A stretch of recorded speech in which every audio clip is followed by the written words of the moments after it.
Good morning to you, my friends, wherever you may be in the world today. Alan Clements here from Santa Monica, California, United States of America, June 3rd, 2021. This is the third talk in this new series and the final series before my departure from Los Angeles on June 25th, Destination Unknown. Burma, Myanmar, my spiritual home, my Dharma home, the environment where the civil disobedience movement, the radical next incarnation of Burma's second great independence movement, is underway. A radical expression of courage and grace under extreme conditions of pressure and suffering. Men and women, nuns and monks of all religions, all backgrounds, civil servants, teachers, health workers,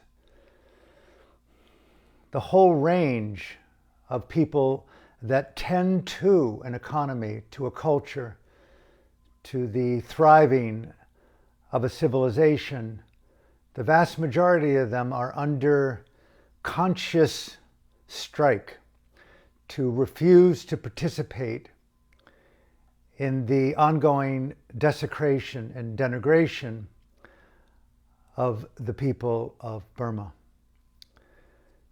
They want democracy, they want freedom, they want the right to live without fear and without need. And I invite you today to not turn away despite the stress, the shock, the trauma, the sacred rage. And I invite you to invite me to explore together these concepts in context, not just to Burma, but to our own personal lives, to the planet, to the future of life. And let us ask the question, now what? What can each of us do individually, and what can we do collectively to support the good, the true, and the beautiful in our own lives, in our culture, in our countries, in the world? And how can we support the CDM, the civil disobedience movement in Myanmar, under stress, under high duress? Many of these good, heroic people, in doubt about the efficacy of what they're doing, what they've done, where to go. It's a life and death circumstance. There is no future, so it seems, under this terrorist organization known as MASAC, the latest acronym on the planet to designate a terrorist organization. Ming Online, the former general of Burma's Thamada, the army, and what's known as the State Administration Council, MASAC, the acronym for terror in Myanmar, terror in Burma, the Taliban of Myanmar. Ming Online, the Pol Pot of Burma. In my own circumstance, allow me just to take my time today and move around this complex topic, because I'm in a complex moment. I'm feeling it more than ever. A couple of days back, I was talking to a gentleman that was put in touch with me by a mutual friend who has undergone the identical surgery that's being recommended for me to undergo for what's known as this acutely enlarged ascending aorta, the largest artery out of the heart, which has an aneurysm, a very large aneurysm. And there are issues with the heart valve, there's issues with the aorta arch, and there are other secondary issues that are not nearly as complex as this issue in other parts of the body, the lung, the spine, and in the thyroid. For me personally, it has been a journey. I was diagnosed on April 11th. Here it is, June 3rd. I've immersed myself deep in the research of meeting surgeons and cardiac doctors, nurses, people who've been in those surgical theaters 8, 10, 12 hours in open heart surgery where lung heart machines are keeping you alive in what's known as open heart surgery, a radical surgery. Now, yesterday, the day before yesterday, navigating my own stress, my own anxiety, my own sense of trauma, the rupture of normality, and my own outrage, my own sacred rage, my own Dhamma rage, and owning those spectrum, that spectrum of emotions. This is very connected to the people of Burma, I pray and I hope, and to all of us worldwide.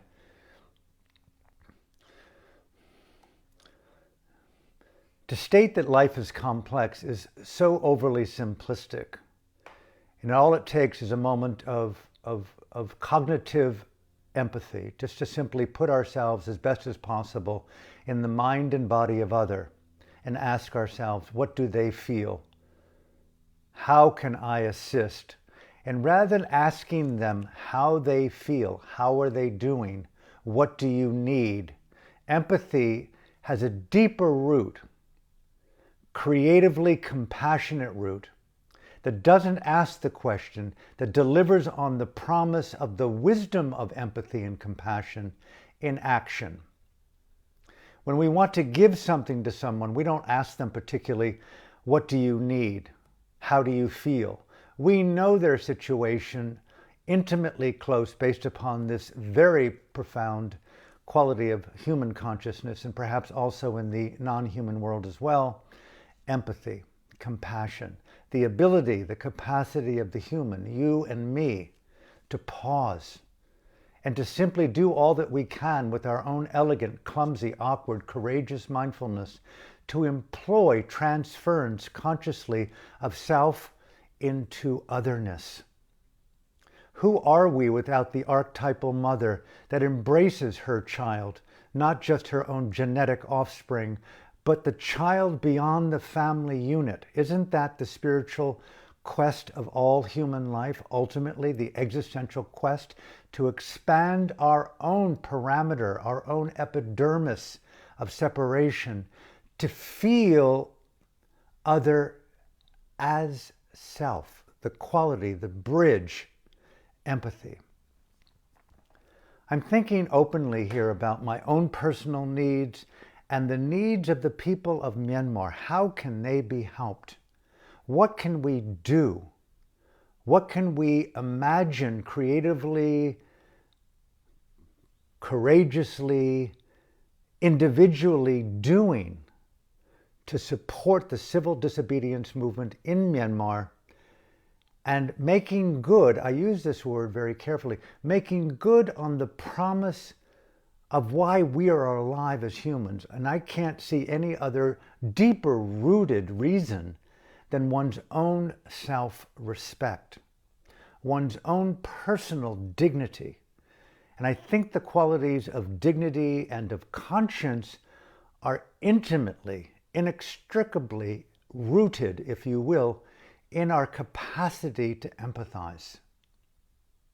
Not just doing good deeds based upon the conscience of their appropriateness, but to fertilize those good deeds and thoughts and action with the nutrient of empathy, compassion.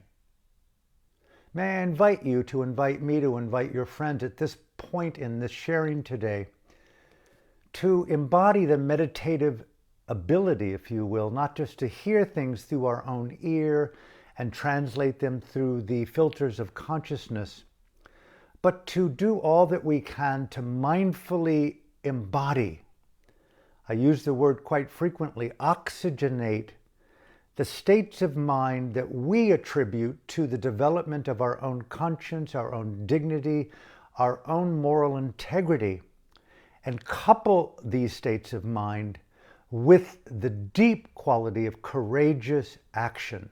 As it's been said so many times, that generosity is an action, empathy is an action, compassion is an action, loving kindness is an action.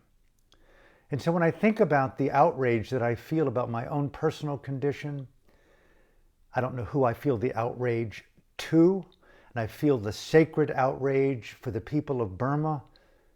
I have some sense of projecting it to the military institution turned evil satanic cult in Burma. It's very easy for me to feel justified and righteous and to blame them, which is a very appropriate blame. But what is most important, what could be most skillful to support the civil disobedience movement in Burma 4 months into this incredibly courageous, deliberate act of many hundreds of thousands, if not millions of men and women in Burma.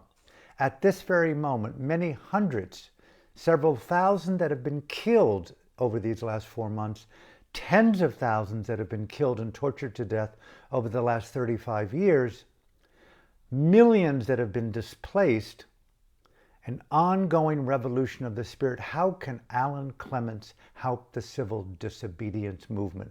Obviously, sharing this talk, sharing my thoughts, asking you, asking me to ask our friends to do all that we can to become force multipliers, digital activists, share these videos, do what you can to donate. Tell your friends, interrupt small talk with deep talk. Do you know about the plight of the Burmese people, of the ethnic minorities within the country? Do you understand democracy is under threat? Do you understand the complicity with Xi Jinping of China, the military support from Putin and Russia? Do you understand the banking corridors from Singapore and Switzerland, United States and the EU with regard to propping up the military group in Burma known as MASAC? Do you understand the role of slave labor, some of the things that you wear and you purchase and use? Do you understand they are made, manufactured under incredible duress by boys and girls under 12, 13, 10 years old that make almost nothing, that barely are able to survive on a diet of nothing in order for us to live in the comforts of our own lives, this deep interrelatedness. It's not easy to figure out an action to co-join with empathy and compassion. There's a deep sense of frustration. Let me encourage you. Frustration is a virtue. Apathy is an essence state of consciousness if we courageously want to enter it and put outrage into our empathy, put outrage into our apathy, put outrage into our trauma. I say this so cautiously. I personally, let me pause here, I feel radically traumatized. It's so dramatically unpleasant to not be able to really freely just jump out of my skin into the future. I talked to this gentleman a couple of days ago, the first man I've actually talked to who's undergone this surgery. And how many people, bless their heart, but no bless their heart. Alan, you must do surgery. You must save your life. Surgery, surgery, surgery. You must do surgery. I'm emphasizing. And I knew it was complex. The doctors have told me it's unthinkably complex, one of the most complex surgeries on earth. It's not an easy thing to make that decision to enter the surgery theater because it's a very complicated surgery. The statistics are very clear. Many don't make it through. Those in recovery don't make recovery through. You could have a stroke, liver, pancreatitis, lung, stroke, heart attack, paralysis, cognitive dysfunction. I talked to this gentleman. We talked for an hour. We bonded just like that. It's 11 weeks into his surgery. An aneurysm of the aorta, ascending, valve issues, arch issues. Don't jump into this lightly, Alan. This is severe. I'm 11 weeks into this recovery process. It took me 5 weeks to be able to lift a coffee cup. There was so much pain in my chest. Do you want to see my scar? He lifted up his shirt, and my goodness, 12 hours for him in surgery. 12 doctors and nurses and attendants. Over the course of the first 3 weeks post-surgery, he was rushed in ambulance to the emergency ward where he had fallen down, lifted up his hairline, big scar where he had fallen down in a pool of blood, blacked out, even using a walker. You need a team of people. You're not going to be able to do anything for yourself. Yes, they want to tell you you can get up and do what you can do, but it is tough going. And I relate this story not to draw attention to me, but the catastrophic complexity of the men and women in Burma undergoing yet again another day and a night of decision making. Should I continue my vigil to strike and to not participate in the machinery and the machinations of totalitarianism? Or will I be compelled and forced to work like a slave in a compromised role, having to make the hardest decision in the world to go back to school and to teach children that don't want to be in school, or to be a civil servant in the machinations of this great evil? How can I support my ailing father? How can I support my daughter? The funds are not there. And I try to empathize. The trauma of having lost your daughter, knowing that your son or your husband or your wife are one of the 5,200 men and women who have been incarcerated in the extreme prison camps in Burma. They are extreme. The evil of the machinations of torture. And I'm thinking, surgery, the outrage. And there's a part of me that's just, I don't have it. I don't have the empathy to fight for my own life. But is surgery the fight for your own life? No. I don't even want to belong to existence. I'm a Buddhist.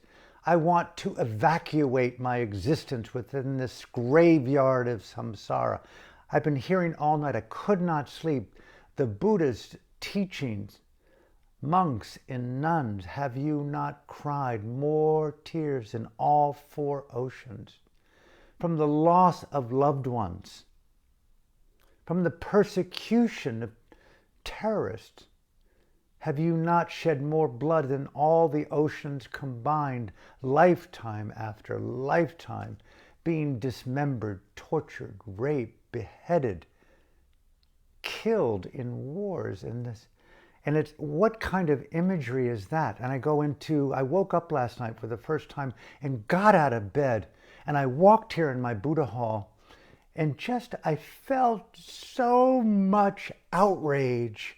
I don't even know what the outrage was, but it was my response to the shock of the idea of what's going on in the world, the shock of the apocalypse of totalitarianism, the shock of the outragely apathetic governments, the shock of the distorted Security Council of the United Nations.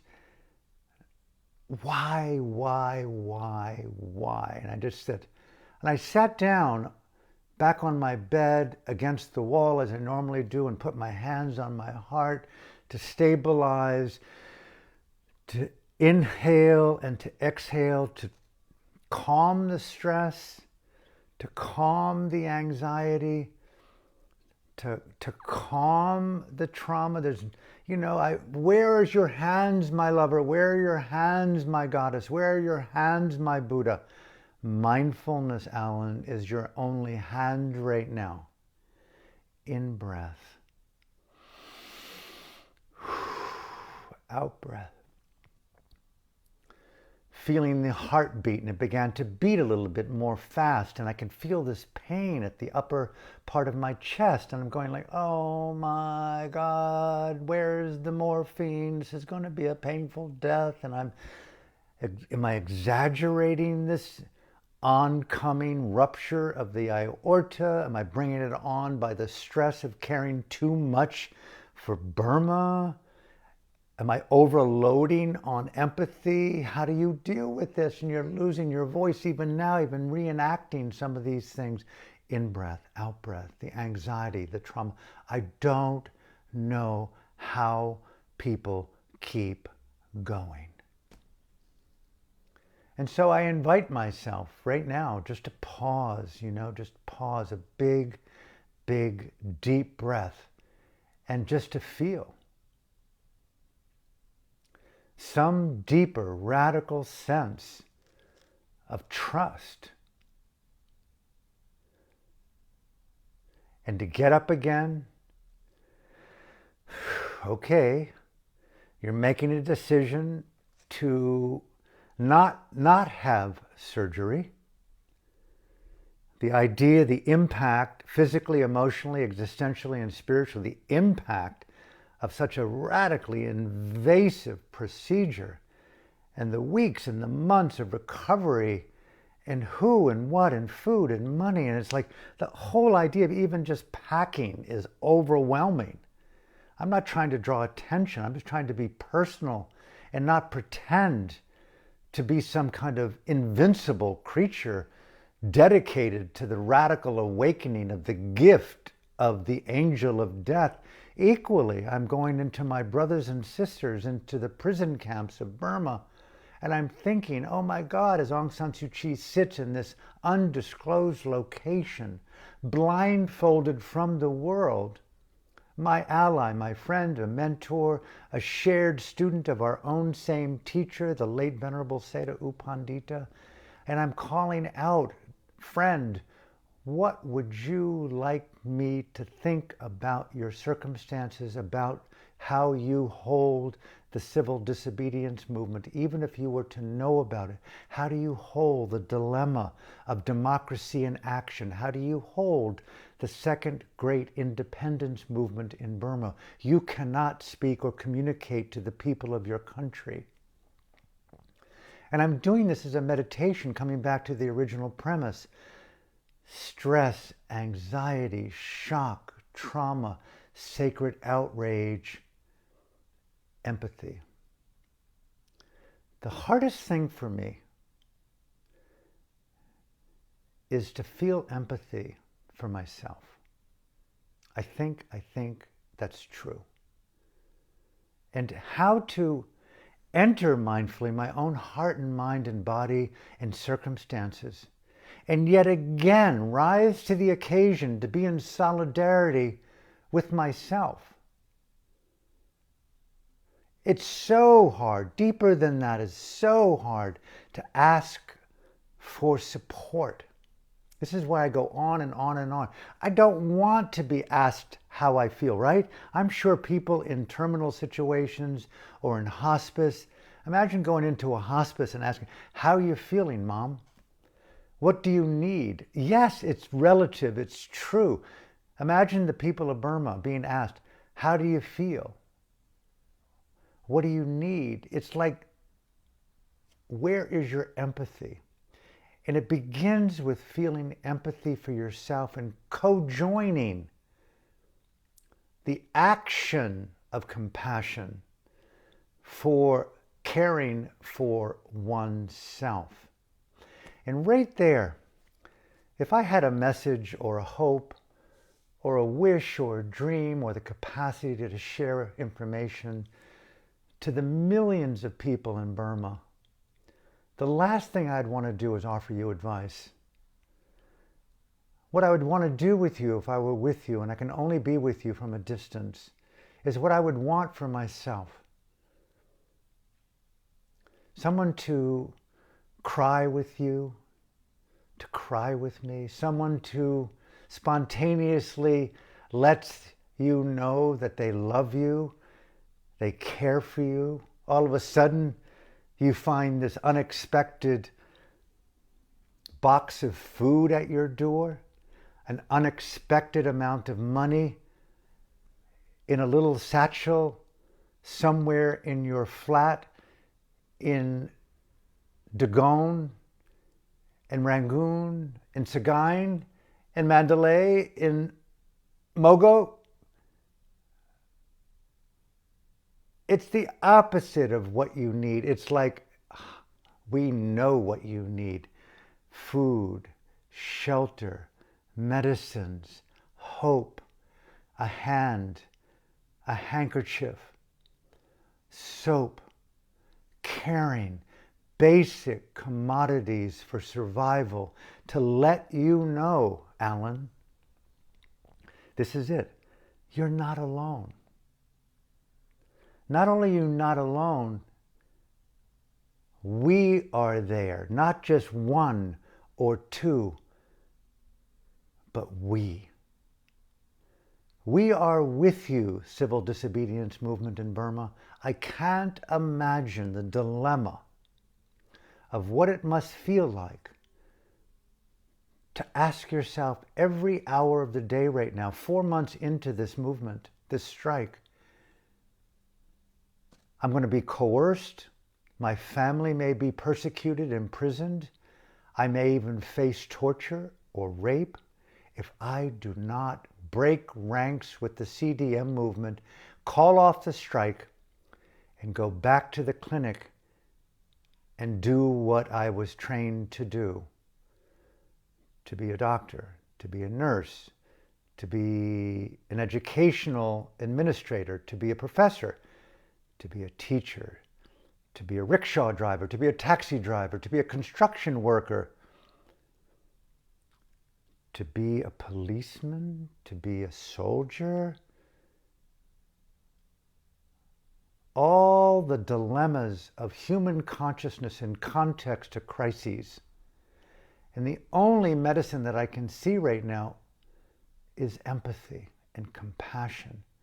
I've never felt so loved and so alone simultaneously. It's a deafening roar at this point in time to just feel, oh my God, that within seconds, you or me and everyone we know, not even a footnote in history, but yet just another tear in one of those four great oceans that the Buddha referred to. Have you not cried enough to turn away from all conditioned forms of suffering and seek even more stridently a wisdom of liberation from the conditions of self-generated dukkha and conflict? But what about others, O Lord Buddha? Compassion. Empathy is the only medicine for trauma. This isn't a time for healing in the way that you think. This is a time for empathetic, loving, compassionate, healing action. I remember Dasu telling me, our country has been radically violated by the military dictatorship. The shock, the economic horrors, the trauma of the country, the individuals, great and grave. But this isn't the time for that level of necessity to heal those wounds. We must heal through reaching out and above the divide and include the next person in the revolution of this spirit. We must heal through caring for other. I thought here midway through this talk today, it's insane to think this. I have no home. It's okay. It's a choice that I've made years back. And I really deliberately am thinking where to go, how to go, why to go, with whom to be near. And I'm thinking, really I want to go? I want to go to Burma. You can't go to Burma. I even had the insane thought, I'd much prefer to die in the process of following myself home and be in solidarity with those people that need empathetic, compassionate, caring support than to tend to the garden of my own biological interior or mental state. And I thought about being in Burma. How can you be in Burma? What would you do there? There's so much I would do. I wish I could do so much to get on to CNN and BBC from within Rangoon, underground, and report the necessity of the world to overcome their separation, to rise high in their radiant love of freedom and universal human rights and democracy. And Mr. Biden, send a United States medical ship, not an aircraft nuclear attack group, a medical ship to the Bay of Bengal, a non-attack craft. Paint those three fingers on that deck to show solidarity to the CDM movement. And may I invite you, Mr. Biden, and may I invite you, EU, United Nations, Mr. Gates, Bezos, all the oligarchs and the titans in the big tech industries, Apple, Google, Facebook, Twitter, the millions and gazillions and trillions of dollars, all the crypto giants from Ethereum to Bitcoin to Chainlink to Tether, Cardano. Open up wallets for the civil disobedience movement. Open up your bank accounts, philanthropists worldwide. Send in medical supplies. Send in funds. Send in all forms of support to help the people 4 months into the civil disobedience movement in Burma. Give them hope through empathy in democratic, compassionate action. Why is that so difficult? When I think of the gazillions of money around the world with people just simply who have had a deep connection to the teachings of Buddhism, to the cultures within Myanmar, to the NGOs that have supported the country over the decades, all the embassies from around the world, all those men and women being paid a fair amount of money. Let's overcome talk, talk, talk. Talk, talk, talk. What do you need? How do you feel? Nix it from your vocabulary, please. Deliver unrequested support. Open up conduits of empathy. Give to the people of Burma to help them at this critical moment in the civil disobedience movement where they're teetering, rightly so. If I continue to strike, they're firing all of our colleagues across the country. I have no money now. I have no medicines now. I have no food now. Even those in my own country are beginning to judge me and shame me for not understanding. You gave it a go, but get back to reality. Ming Online and Mossack are not going away. America's not going to help you. The EU is not going to help you. The United Nations is not going to help you. ASEAN is not going to help you.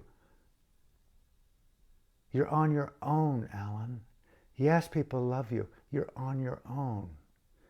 Yes, people love you, Mongwin, but you're on your own. But there's no donations for you. There's no food for your sister. And if you continue to strike, you will end up in prison, or your family, your mother, your father, your sister. You can hear this narrative of normalizing tyranny. Normalizing, I gave it my best. I loved them. I treasured my time in the monasteries in Burma. I wish I could do more. In breath, out breath. I do feel for them. How can I help?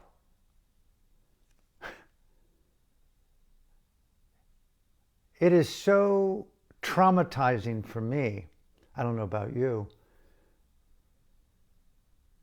to feeling the heartlessness of how many of the people in Burma must feel about the rest of the world.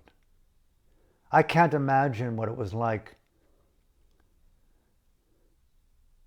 for the Jews, the lesbians, the priests, the intellectuals, the mavericks, and the rise of Hitler. And what it must have felt like of having ships of Jews turned away here off the coast of Los Angeles.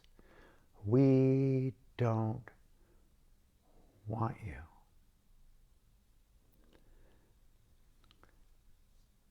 That not belonging energy is the contraband. That's the evil of empathy. If only we could hear quicker the depth, radicalization of empathy, the joy of compassion. How can you help the civil disobedience movement in Burma? I want to pause right there.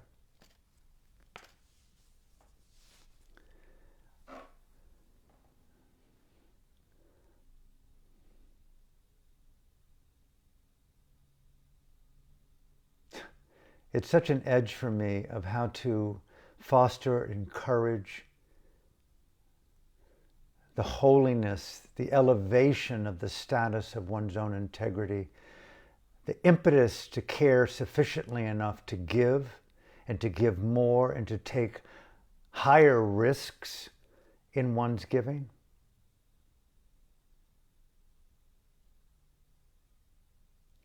It is really boggling for me. This plays right into my own medical condition, my own psychology around it. It's just hard to rise to a sense of connection and connectivity to the world at large, the leadership of the world at large, and the preoccupations of the world at large, and the leaders of the world at large, and the corporate leaders of the world at large, and the corporate media leaders of the world at large in these various democratic countries around the world at large, the United Nations in New York and around the world at large. My perception of the the, the pathological apathy. It's so easy to understand that impetus in the people of Burma wanting to take up guerrilla urban war, or to go to the hinterlands and to join in the National Unity Party and trying to align and create a solidarity with the ethnic armed groups to fight a unified war with MASAC, the terrorist council in Naypyidaw, the capital of Burma. I understand how easy that would be. If only at this point now, 4 months into the CDM movement, if the world stood up, just a few leaders stood up, one stood up, sent that medical ship to the Bay of Bengal, painted 3 fingers on the deck, gave those men and women in American military uniforms, trained in medical practice, humanitarian practice, mercy practice, comfort and caring practice, how to do their job. Let us give to the people of Burma in their most incredible time of bleeding in their trauma. Let us give money. Let us create civil disobedient movement crypto wallets in all the top 20 cryptocurrencies. Let's take the fear out of Bitcoin and cryptos and the denigration of it being used as some kind of black money to support terrorist organizations. Let's use it to support democracy, the decentralization of evil, and let's create an empathy blockchain that brings crypto and brings fiat and brings medicine and brings food and masks and hope to the people of Burma. Why is it that the American government, with their trillions of dollars being put out to stimulate the American economy, can't take an existing medical ship, probably already in the South China Sea, and designate that captain to park that ship off the coast of Myanmar and show medical, financial, existential, spiritual, democratic solidarity with the people of Burma.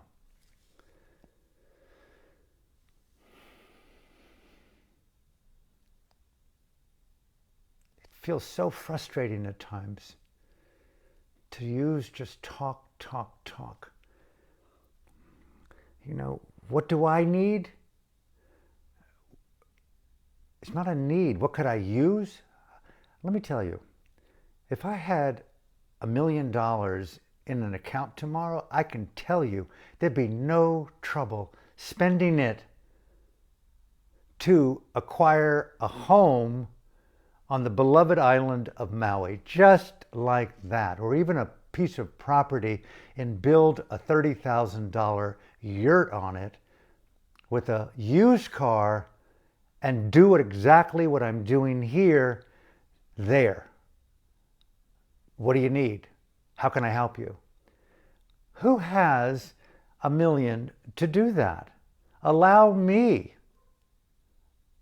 to continue to experience my own existential, physical, cosmological, digital, creative outrage.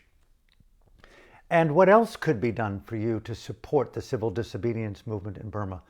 Anyone who has digital skills, audio, video editing, videography, website development, copy editing. My friend Brenna wrote this brilliant piece on why Aung San Suu Kyi matters. It's on my Facebook page. It's on her Facebook page. It's being spread around the world slowly. Find that article. share it worldwide.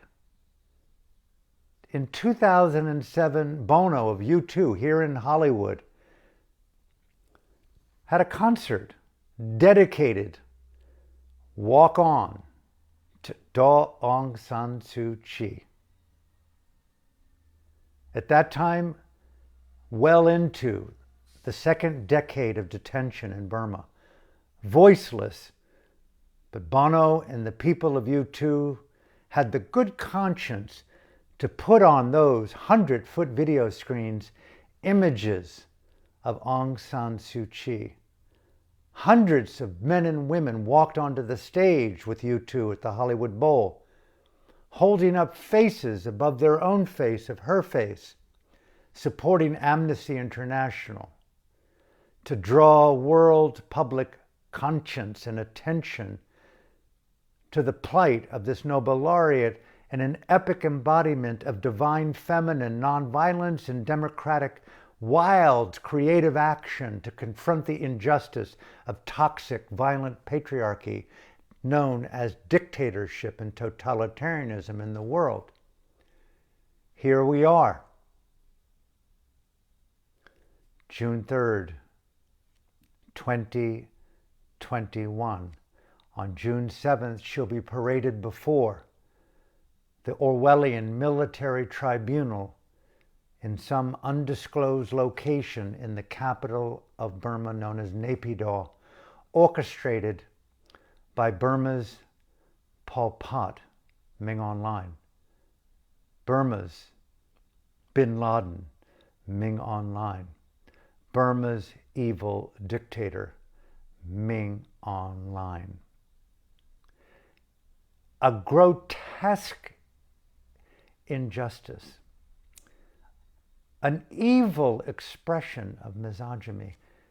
She is facing nothing other than a litany of lies that are being legitimized by the porno propaganda of the ongoing, elevating, totalitarian narratives around the world, where money and profit and privilege has gained traction over nonviolence, autonomy, femininity, nonviolence, empathy in action, compassion in action, democracy, rule of law, justice, decency.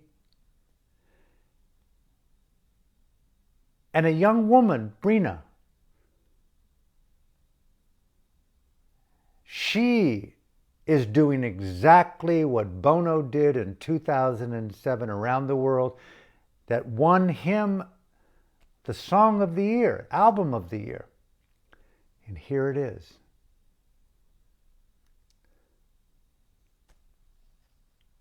"14 years later.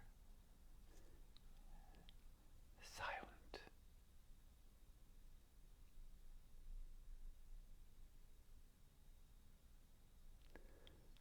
I went to Burma as a monk to practice timeless teachings of transformational wisdom through the ancient practice of Satipatthana, Vipassana Bhavana, under the tutelage of my teacher and preceptor, the late Venerable Mahasi Sayadaw.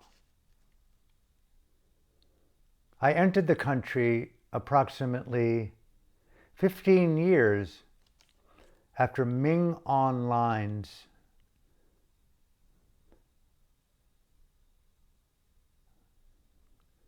grandfather dictator, Ne Win, metaphorically here, let me into the country. 15 years after his military coup, Burma was semi-normalized.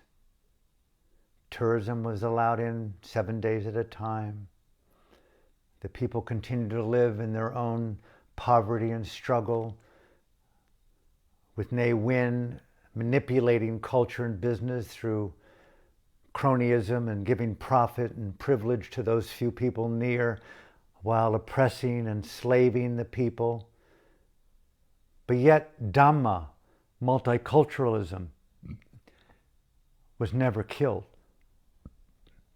Freedom began to rise, and Dharma was allowed to be experienced by outsiders like me for the first time since the military coup. Why do I bring this up? Ming Online is playing into history. He thinks it's just a matter of time before the civil disobedience movement and all these courageous men and women who are on strike will be so fatigued physically, mentally, and emotionally and spiritually, they will give up. And the world will continue to just stop releasing press releases. The sanctions will be there until profit is more preferable than a sanction. Oil will continue, gas will continue. The pipeline from the Bay of Bengal by Xi Jinping across the mainland of Burma into Yunnan province will continue to flow oil and gas. The rubies and pearls will be mined, and the boys and girls, because they're starving and hungry and desperate, will take any job at all in order to construct 5-star condominiums and businesses, to make any form of garment, any form of plastic, any form of automobile, any form of machinery in order for it to be sold to the world in order to keep the great engine of consumerism consuming. And Burma will be yet another slave state under Ming Online's next in line, soon to be yet another incarnation of dictatorship. And the beat goes on.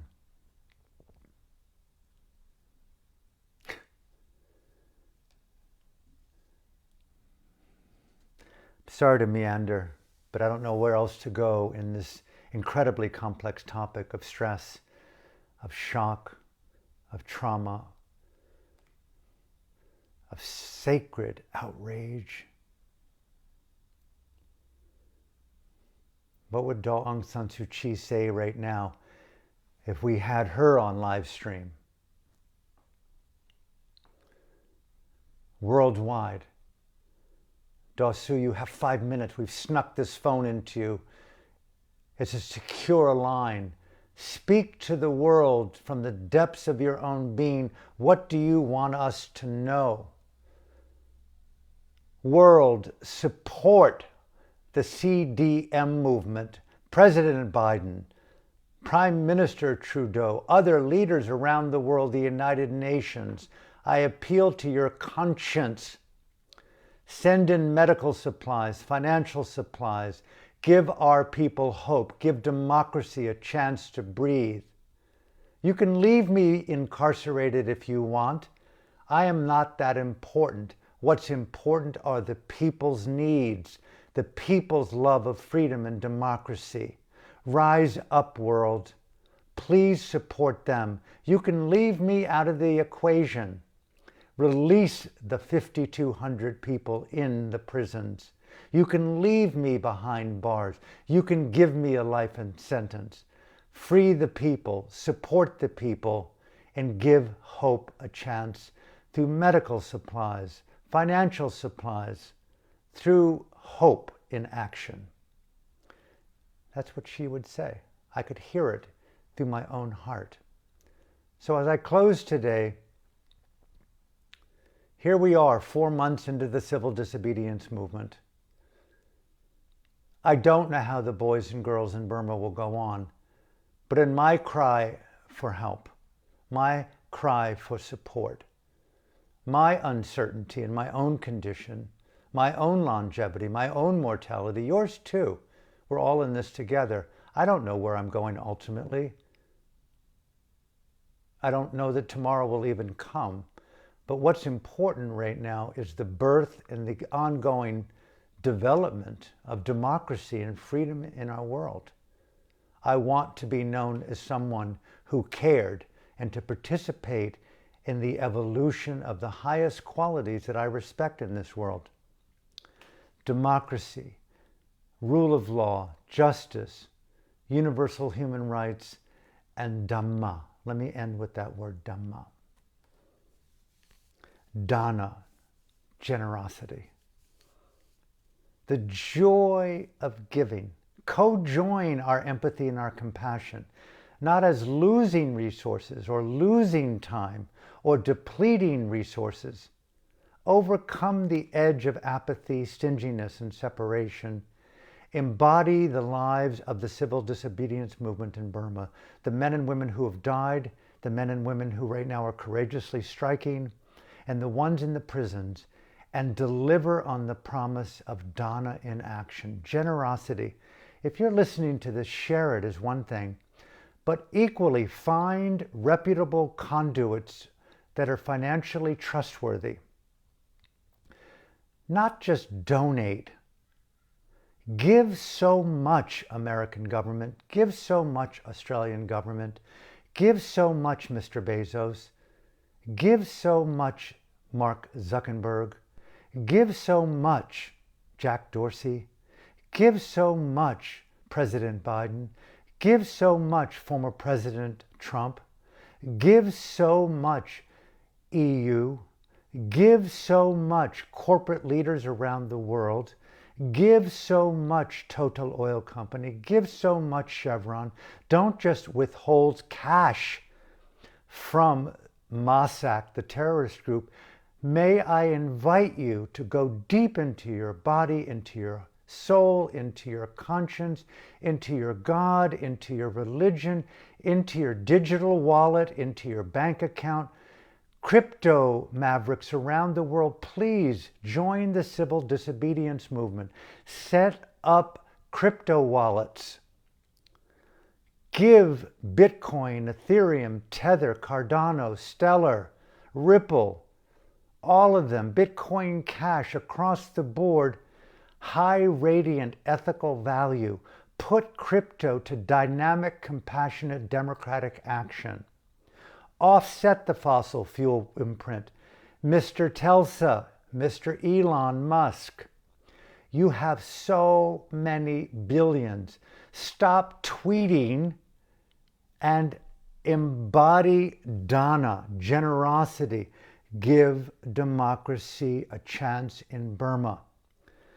Give millions, pour multiple billions into that medical ship that President Biden will be told by the political attaché at the Rangoon Embassy in Burma, by the ambassador at the American Embassy in Burma, by the ambassadors at all foreign consulates in Myanmar. Tell your respected elected leaders in all of your countries worldwide, pour everything into that one medical ship that President Biden will be told by Secretary of State Blinken, Mr. Biden, this is democracy in action. This is the next iteration of the press release. A medical ship. Put our men and women in uniform in proximity to support the people of Burma. Pour money into that country. Invade the country like we did Iraq or Afghanistan with medical supplies, with hope, with food. The people of Burma will come to the coastlines and find ways to take in the food, to take in the money, to take in the crypto wallets, to take in the fiat, to take in everything imaginable, to give support to the civil disobedience movement, to the people right now who are teetering. Should I continue the good fight, or must I collapse into belonging to the clog reluctantly to support my family? And I never want to support totalitarianism. But damn it, how can I face starvation? Mr. Biden, hear me loud and clear. If this video goes to your heart, may it go to the inbox, Vice President, senators, congressmen, governors, mayors across my country. May you hear me calling you out. Beg, demand President Biden to send a military medical U.S. ship to the Bay of Bengal and fill it with hope in action. Call it the USSS Empathy in action. And paint 3 fingers on that deck and send an incredible moral missile, if you will, to Naypyidaw. Ming Online, this is how we deal with evil. The power of love, the power of food, the power of crypto, the power of Bitcoin, the power of Ethereum, the power of Bitcoin Cash, the power of the US dollar, the power of the US economy. Of those $6 trillion to build infrastructure, how about just paying the gas bill for that US medical ship and the salary of those men and women? And put in maybe, let's start with $50 billion of Dharma into the US medical ship. Who can raise $50 billion, Mr. Bezos? Hey you, it's a tax write-off, Mr. Zuckerberg. Hey Jack Dorsey, Twitter this. I'm a Buddhist who's been to Burma. I love meditation. But I love Dharma in action more than ever. I'm going to participate as I canceled the former President Trump from ever tweeting again on my platform. I am going to tweet. I am going to do empathy and Dharma in dynamic mindful action to show respect to the people of Burma where I practice their form of meditation in my home in New York. How's that, Mr. Dorsey? Get that Twitter account going. Have this video linked directly to Mr. Dorsey. Reach out to me, Mr. Dorsey. I'll tell you how it can be done. We're fellow Buddhist meditators. We need to support Burma right now to keep alive not just Dhamma, but democracy, hope, the power of activism, because it's going to come to our shores. The fight is on all around the world to stop the march of dictatorship. And so I'll end my rant here today on that fiery note. I'm inviting to be very clear that this video circulate digitally worldwide, everywhere, multiple times. Spread Brenna's brilliant article on why Aung San Suu Kyi matters. Send it to Bono. Let him send it worldwide. Send it to Twitter and have Mr. Dorsey tweet it out 1,000,000 times. Let this article be not walk on, but stand with Aung San Suu Kyi. Stand with the civil disobedience movement. And how do we do that right now? Let's call it cash is queen. Crypto is king. And put it into medical action. Give the people hope. Feed them. Support them. Give them financial support. Give them stellar support through your dynamic support with this medical ship. And let's pray that the $50 billion to start from Zuckerberg and Apple and Google, which is chump change to say the least, and we draw a line in the sand with Mr. Xi Jinping in China, guess what? Burma is not going to be the next Tibet. Mr. Dalai Lama, Your Holiness, may I encourage you to rise up in the wisdom of your own awakening to bodhisattvahood. Call on Mr. Biden to send that U.S. medical ship. I beg of the ambassador in the Rangoon embassy at this very moment, send to Blinken, Secretary Blinken, hey man, democracy, America in compassionate action. Send it to the Bay of Bengal immediately. The people of the civil disobedience movement of Burma and all those who want to join and stay with it are waiting for you, Mr. Biden. Act now. Act in empathy. So from my heart to yours, thank you for tuning in. God willing, I'll see you tomorrow. In solidarity to the people of Burma in their second great struggle for independence.